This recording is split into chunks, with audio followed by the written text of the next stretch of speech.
Good morning kids. तो कैसे हैं आप सभी। तो आज हम कर रहे हैं क्लास 9 का चैप्टर नंबर 10 सर्कल्स। और इस चैप्टर की कुछ इम्पॉर्टेंट थ्योरम्स हम आज करने वाले हैं जिस पे कि आगे की हमारी एक्सरसाइज बेस्ड है। तो हम 10.4 तक कर चुके हैं, एक्सरसाइज 10.4 तक कर चुके हैं, पर 10.5 में जाने से पहले कुछ इम्पॉर्टेंट थ्योरम्स आ जाती हैं। तो उस इम्पॉर्टेंट थ्योरम्स को हम आज डिस्कस करने वाले हैं।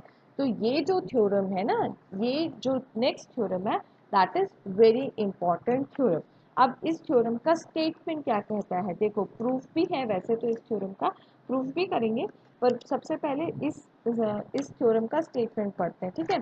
तो स्टेटमेंट क्या कहता है, इसका स्टेटमेंट कहता है the measure of angle subtended to any point on the same circumference of the circle from the same arc is equal to the half angle subtended at the center of the same arc। ठीक है।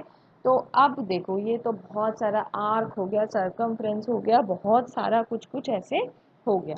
तो इस theorem को shortly अगर बोला जाएगा तो क्या बोला जाता है, शॉर्टली हम बोलते हैं इसको आर्क थ्योरम। ठीक है, ठीक है। चलो, तो अब ये क्या कह रहा है कि मेरे पास एक सर्कल है, ठीक है। तो मैं यहाँ पर एक छोटा सा डायग्राम बनाती हूँ, जो जो उसमें कहा गया है, the measure of sub angle subtended to any point on the circumference. ठीक है।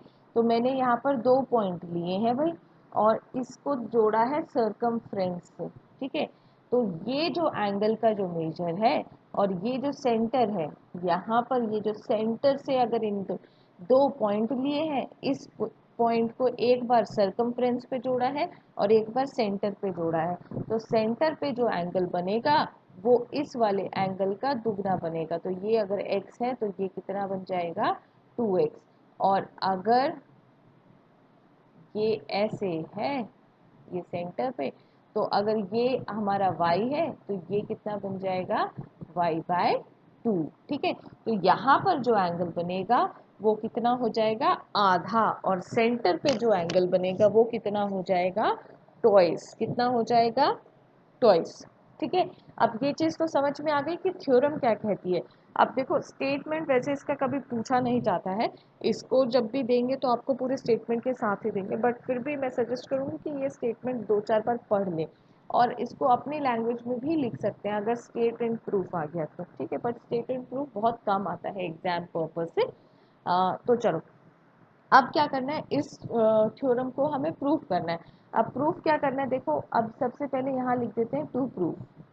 तो टू प्रूफ मुझे क्या करना है कि एंगल जो है, angle A O B, angle A O B is equal to twice of angle A P B.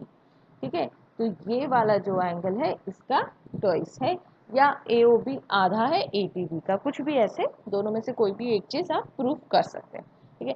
तो अब इसको प्रूफ करते हैं। प्रूफ करने के लिए सबसे पहले मैंने क्या किया, कंस्ट्रक्शन से P को ज्वाइन किया है O से। क्या किया है, कंस्ट्रक्शन किया है। ठीक है। कंस्ट्रक्शन में मैंने क्या किया है, ज्वाइन पी ओ, मतलब P जो पॉइंट है उसको सेंटर से जोड़ दिया। क्लियर इतना।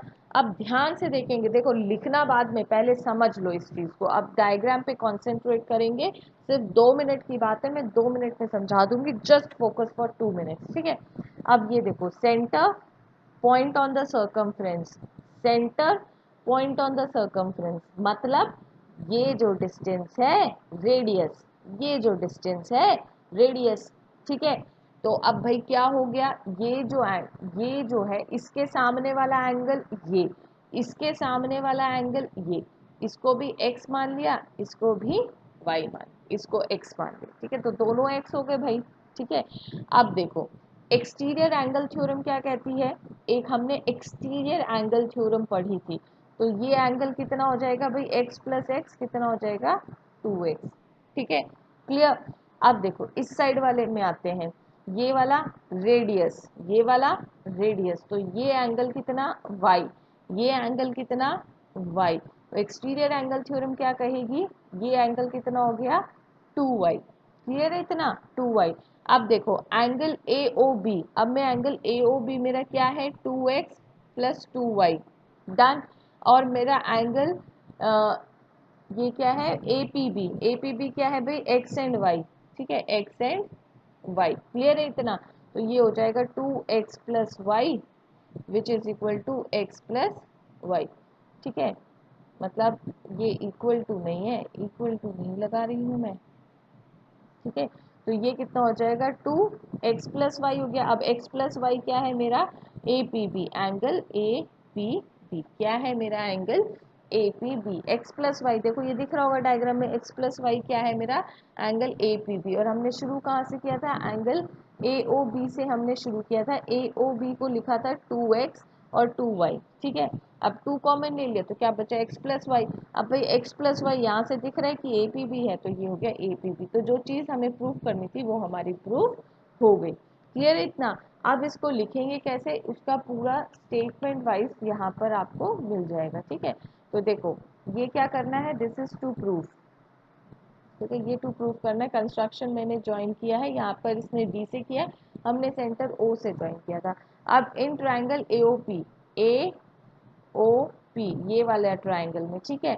तो ये ए ओ जो है और ओ पी जो है दोनों इक्वल है, दोनों ही क्या है रेडियस ऑफ द सर्कल।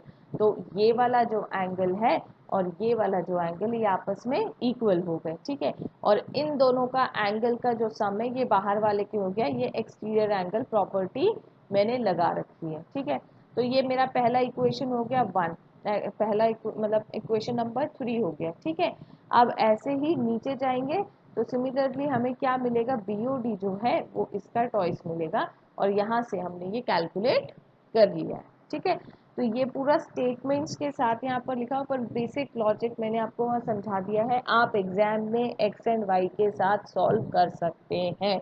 आप चाहते हैं मैं इसको एक बार फिर से बताऊं तो मैं यहाँ पर एक बार फिर से डायग्राम में ही बता देती हूँ। देखो centre circumference, centre circumference, radius radius, done. तो रेडियस इसके सामने वाला एंगल ये और इसके सामने वाला एंगल ये, दोनों ही x हो गए, ठीक है, दोनों ही x हो गए। अब ये एक्सटीरियर एंगल है तो इन दोनों का सम जो है वो इसके बराबर हो जाएगा। सिमिलरली इन दिस ट्राइंगल हमारा ये वाला जो है और ये वाला आपस में इक्वल है, दोनों ही रेडियस है, तो ये एंगल y और ये एंगल y, और एक्सटीरियर एंगल थ्योरम से ये कितना हो जाएगा 2y, ठीक है। अब मैं क्या ले रही हूँ, एंगल ए ओ बी ले रही हूँ, एंगल ए ओ बी ले रही हूँ जो कि है 2x प्लस 2y। अब 2 कॉमन ले लिया तो कितना बचा x plus y, x plus y मेरा कौन सा एंगल है भाई, एंगल ए पी बी है। तो मैंने शुरू किया था ए ओ बी से जो कि twice of angle A P B पे आके खत्म हो गया, तो यही चीज़ मुझे प्रूव करनी थी, क्लियर है। इजी थ्योरम है, बहुत ही आसानी से समझ में आ जाएगी, ठीक है। अब देखो नेक्स्ट जो 2 थ्योरम्स हैं, थ्योरम नहीं है, 2 स्टेटमेंट टाइप के हैं, इन चीज़ों को हमेशा याद रखना है, ठीक है। ये जो चीज़ है ये आपको हमेशा याद रखनी है। क्या है next theorem, the angle in the same segment of a circle is equal. तो सपोज ये है मेरे पास ए और बी, और ये एक पॉइंट है सी और ये एक पॉइंट है डी। तो अगर ये जो एंगल बन रहा है ये एंगल 60 डिग्री का है और यहाँ पर भी वही एंगल बन रहा है, तो ये भी कितना हो जाएगा 60 डिग्री का ही होगा। तो ये जो लाइन है, ठीक है, इस लाइन से ऊपर कितने भी एंगल में बना लूँ सभी कितने डिग्री के होंगे भाई, सभी 60 डिग्री के ही बनेंगे, सभी 60 डिग्री के बनेंगे। तो क्या कह रहा है कि एक सेगमेंट है, एक सर्कल का सेगमेंट है, इस सेगमेंट से आप सरकमफ्रेंस पे कहीं भी टच करेंगे, कहीं पे भी आपने टच किया तो उस एंगल का जो मेजर है वो क्या रहेगा, सेम रहेगा, 60 60 60 60, सभी कितने होंगे 60 डिग्री के होंगे, ठीक है। तो ये इस थ्योरम का मतलब है कि angle in the same segment is always equal, angle in the same segment is always equal. अब एक बेसिक फैक्ट है, ये आपको ऑलरेडी पता है कि angle in a semi circle is always 90 degree. तो अगर सेमी सर्कल होगा मतलब ये जो है ये डायामीटर बन जाएगा, तो ये जो एंगल है ये आपका कौन सा एंगल हो जाएगा, 90 डिग्री का एंगल हो जाएगा। इतना क्लियर है, इतना क्लियर है। चलो तो अब नेक्स्ट पे चलते हैं। नेक्स्ट जो चीज़ है, नेक्स्ट जो है बहुत ही इम्पॉर्टेंट है और वो किसके लिए यूज़ होता है, साइक्लिक क्वाड्रिलेटरल एक वर्ड जो है अब हम इंट्रोड्यूस करने वाले हैं। साइक्लिक क्वाड्रिलेटरल के बारे में हम पढ़ने वाले हैं, ठीक है। किसके बारे में पढ़ने वाले हैं हम, साइक्लिक क्वाड्रिलेटरल्स के बारे में हम पढ़ने वाले हैं। साइक्लिक क्वाड्रिलेटरल का मतलब क्या होता है कि एक ऐसा क्वाड्रिलेटरल जिसके चारों पॉइंट सर्कल पर ही लाई करे, मतलब सरकमफ्रेंस पर ही लाई करे, ठीक है। अब साइक्लिक क्वाड्रिलेटरल की एक प्रॉपर्टी होती है कि उनके जो अपोजिट वाले एंगल होते हैं उनका सम कितना होता है, सप्लीमेंट्री होता है। सप्लीमेंट्री का मतलब 180 डिग्री होता है। तो जितने भी मेरे साइक्लिक क्वाड्रिलेटरल हैं उनके अपोजिट एंगल्स का सम कितना हो जाएगा भाई, 180 डिग्री हो जाएगा। और अगर किसी भी क्वाड्रिलेटरल में अपोजिट टू एंगल्स का सम 180 डिग्री हो गया तो वो क्वाड्रिलेटरल साइक्लिक क्वाड्रिलेटरल हो जाएगा। तो इसका रिवर्स भी है, ठीक है। तो अब इस थ्योरम का प्रूफ वैसे आता नहीं है, बट स्टिल हम पढ़ रहे हैं तो इसका प्रूफ भी लगे हाथ पढ़ लेते हैं, ठीक है। तो जल्दी से इसका प्रूफ पढ़ लेते हैं। तो इसका प्रूफ क्या कहता है कि मेरे पास ये जो है, ये जो एंगल है, ठीक है। अब इसका जो एंगल है, ये एंगल कितना है मेरे पास, बीटा। एक सेकंड में समझाती हूँ, सॉरी बच्चों। चलो तो क्विकली शुरू करते हैं। हाँ, क्या कह रहा है, the opposite angles, the opposite angles of a cyclic quadrilateral are supplementary. तो अपोजिट जो एंगल्स हैं उनका जो सम है वो कितना हो जाएगा मेरे पास, 180। मतलब इस डायग्राम के हिसाब से हमारा अल्फा, ये रहा alpha plus beta is equal to 180 मुझे प्रूफ करना है, ठीक है। तो 180 भी प्रूफ करना है। अब हमने जो ऊपर थ्योरम अभी थोड़ी देर पहले पढ़ी है ये उसी का एप्लीकेशन है, मतलब उसी पर बेस्ड है। अब देखो ये जो एंगल है, अब मेरे पास दो पॉइंट हैं, ये यहाँ पर आके ज्वाइन हो गए, ये सेंटर। तो सेंटर पे ये जो एंगल बनेगा ये कितना बन जाएगा, वही 2 अल्फा।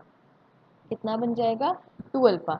अब ये जो है और ये वाला जो एंगल है उसी का, अब ये आधा बनेगा तो ये कितना बन जाएगा, 2 बीटा, ठीक है। अब ये टोटल देखो 2 अल्फा और 2 बीटा कितना हो गया भाई, ये हो गया मेरे पास 2 अल्फा और 2 बीटा, और ये क्या बन रहा है, पूरा सर्कल बन रहा है। तो टोटल कितना हो जाएगा, 360, ठीक है। अब इसमें से भी 2 कॉमन ले लूँ और इसमें से भी 2 कॉमन ले लूँ तो मेरे पास कितना हो जाएगा, alpha plus beta which is equal to 360। अब इस 2 को डिवाइड कर देती हूँ, alpha plus beta is 360 by 2 which is equal to 180। तो मेरे को क्या प्रूफ करना था भाई, यही तो 2 प्रूफ करना था। ये मेरे पास 2 प्रूफ था कि अल्फा प्लस बीटा का सम कितना होगा, 180 होगा, ठीक है। अब ये 180 हो गया।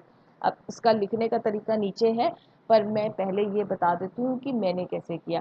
अब अभी अभी हमने इससे पहले एक थ्योरम पढ़ी थी कि ये मेरे पास दो पॉइंट है और इनको यहाँ पर टच करो और एक बार सेंटर पे टच करो तो सेंटर वाला एंगल ट्वाइस बनता है इस वाले एंगल का। अगर ये एंगल 1 है तो ये 2 बनेगा, ये एंगल x है तो ये 2x बनेगा, ठीक है। तो ऐसे ही ये एंगल अल्फा है तो ये जो ऊपर वाला एंगल है ये इतना, ये कितना हो जाएगा भाई, 2 अल्फा। अब वैसे वही चीज़ हम ऊपर वाले एंगल में अप्लाई करेंगे तो ये अगर बीटा है तो ये जो नीचे वाला एंगल बन जाएगा ये कितना बन जाएगा, 2 बीटा। और ये टोटल क्या बन रहा है, एक सर्कल बन रहा है तो भाई 2 alpha plus 2 beta is equal to 360। तो 2 कॉमन ले लिया, alpha plus beta which is equal to 360, alpha plus beta divide is equal to 360 divided by 2 which is equal to 180, है ना। इजी सा थ्योरम है, बहुत ही इजी सा थ्योरम है। इसका प्रूफ एग्जाम में वैसे आता नहीं है but we have discussed it, clear. चलो तो अब ये इसका प्रूफ है। देखो AOC जो है, AOC is twice of angle ABC, इस एंगल का डबल है तो ये कितना हो जाएगा, 2 अल्फा। ऐसे ही रिफ्लेक्स हो जाएगा तो ये कितना हो जाएगा, AOC का twice ADC which is equal to 2 beta. अब 2 अल्फा और 2 बीटा इज इक्वल टू 360, तो अल्फा प्लस बीटा कितना हो जाएगा भाई, 180 हो जाएगा, ठीक है। अब इसके अलावा एक और इम्पॉर्टेंट थ्योरम है जिसका हम यूज करते हैं which is just opposite of the theorem which we have prove. हमने जो ऊपर वाली थ्योरम प्रूव करी है इसी का उल्टा है। क्या कह रहा है कि अगर किसी भी अपोजिट एंगल्स का, ठीक है, क्वाड्रिलेटरल के अपोजिट एंगल्स का सम 180 है तो वो क्वाड्रिलेटरल मेरा कैसा क्वाड्रिलेटरल हो जाएगा, साइक्लिक क्वाड्रिलेटरल हो जाएगा। तो अगर किसी क्वेश्चन में मुझे ये बोला जाए कि इस रेक्टेंगल को या इस क्वाड्रिलेटरल को आपको साइक्लिक प्रूव करना है तो क्या करना पड़ेगा, उसके अपोजिट दोनों एंगल्स का सम कितना करना पड़ेगा, 180 करना पड़ेगा। तो by this your all the important theorem of this chapter are completed. In the next video we are going to start with the exercise which is 10.5. तब तक सभी बच्चे पढ़ाई करते रहेंगे, अपना ध्यान रखेंगे। थैंक यू बच्चों।